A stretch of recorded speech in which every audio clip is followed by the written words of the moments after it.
ฟ้าบ่มีแสงลาวมีเพียงลมหนาวปกคลุมเมฆเทา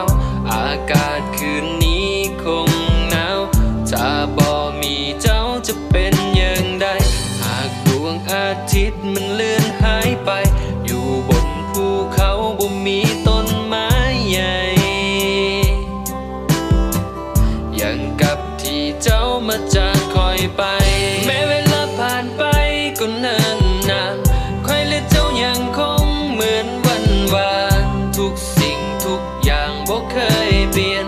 ความสุขเหล่านั้นบ่เลือนหายไป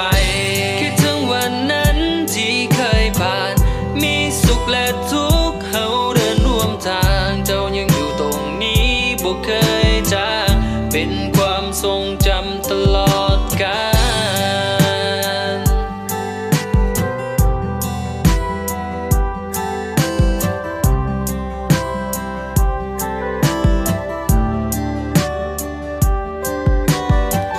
เจ้าอยู่บนนั้นจะเป็นอย่างไร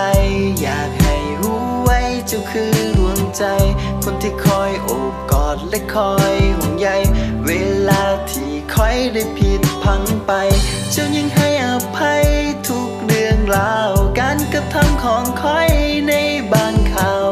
มันอาจเฮ็ดให้เจ้าปวดร้าวเฮ็ดให้เจ้านั้นต้องมีน้ำตาแม้เวลาผ่านไปก็เนิ่นนาน